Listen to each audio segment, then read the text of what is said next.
학점은행제 컴퓨터공학, 단순 학위 취득부터 IT 취업, 화장품 책임 판매업까지 정말 다양한 이유로 컴공학사를 취득하는데요. 하지만 학은제 제도가 너무 복잡하고 생소해서 진행하기 전에 굉장히 많은 시간 동안 발품을 팔게 되죠. 또 막상 진행한다고 해도 난이도 걱정을 하시는 분들이 생각보다 많습니다. 사실 컴공이 어렵냐 쉽냐는 핵심이 아닌데요. 이수 기준이 낮아서 진행하기 쉬운 교육원이 있기 때문에 내가 이 학점은행제 제도에 대해서 잘 알고 있는지만 체크하면 되죠. 과목 선택이나 자격증 선택, 행정 절차 타이밍을 잘못 잡으면 돈은 돈대로, 시간은 시간대로 썼는데 정작 중요한 학위가 안 나오게 됩니다. 그래서 오늘 영상에서는요, 어떻게 하면 시행착오 없이 컴공 과정을 마무리할 수 있는지 그 방법만 정확하게 알려드릴게요. 이번 영상으로 학점은행제 컴공학사 취득까지 수월하게 진행하셨으면 좋겠습니다. 학점 플러스.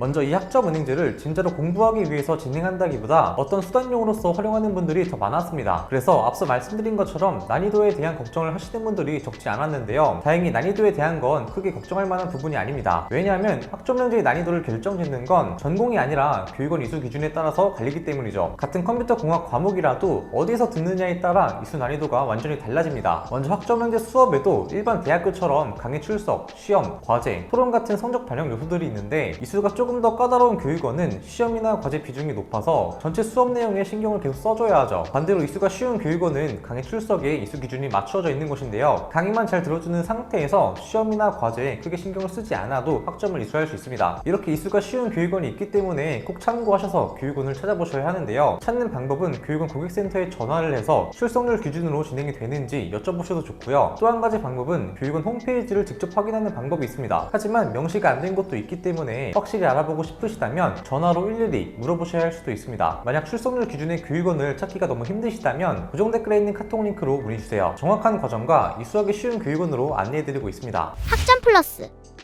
만약 학점은행제를 활용하지 않는다면 말 그대로 4년의 시간이 걸릴 겁니다. 하지만 학은제는 자격증이나 독학사로 더 빠르게 학점을 이수할 수 있기 때문에 4년제 대졸 학력을 빠르면 2년만 해도 취득이 가능하죠. 기본적으로 원격 수업을 듣고 학위 취득에 필요한 80학점과 140학점을 이수해서 전문학사나 학사를 취득하게 됩니다. 하지만 기존 학력에 따라서 채워야 하는 학점은 다를 수 있는데요. 내가 만약에 고졸자라면 0학점부터 140학점까지 채워야 하지만 대학교를 다닌 경험이 있다면 대학교에서 들은 학점을 학점은행제로 끌어와서 과정을 시작할 수 있기 때문에 더 빠른 학위 취득이 가능하죠. 2년제 졸업자는 최대 80학점, 3년제 졸업자는 최대 120학점까지 학점을 끌어올 수 있습니다. 4년제 대졸자분들은 기본적으로 학점을 끌어올 수 없는데요. 대신 타전공 학사라는 제도로 전공 48학점만 이수해서 새롭게 컴공 학사를 취득할 수 있습니다. 이렇게 최종 학력별로 진행 과정이 다 달라지기 때문에 내 상황에서는 어떻게 진행해야 하는지 미리 계획을 세워봐야 하죠. 그래서 이번 영상에서는 전문대 졸업자분을 기준으로 플랜을 같이 세워보겠습니다. 내가 만약 0학점부터 시작하거나 대졸이라서 더 정확한 플랜을 세워보고 싶다 하시는 분들은 고정 댓글에 있는 카톡 링크로 물어봐주세요. 먼저 플랜 완성본입니다. 전공 60학점, 일반 50학점, 교양 30학점 이렇게 이수 구분에 맞게 학점을 채워줘야 하는데 해당 학습자분은 일반 50학점을 그대로 끌어왔고 교양도 14학점이나 있어서 추가로 교양 16학점만 이수하면 되는 상황이었습니다. 교양은 독학사 1단계 4과목을 넣어놨는데요. 또 전공 60학점을 필요로 해서 네트워크 관리사 2급 14학점과 허말 2급 6학점 그리고 수업 14과목을 넣어서 전공 62학점을 만들었죠. 이렇게 총 2학기로 진행되는 플랜을 만들어 봤습니다. 하지만 개개인마다 이수했던 학점이 모두 다 다르고 0학점부터 시작하는 경우도 있기 때문에 진행 과정은 천차만별 달라질 수밖에 없는데요. 나에게 적용되는 주의사항도 다 달라서 만약 컴퓨터 공학 플랜을 더 정확하게 설계해보고 싶다 하시는 분들은 주의사항을 하나하나 다 알아본 상태에서 진행하셔야 합니다. 주의사항은 영상 마지막 부분에 한 번에 정리해드릴게요. 학점 플러스.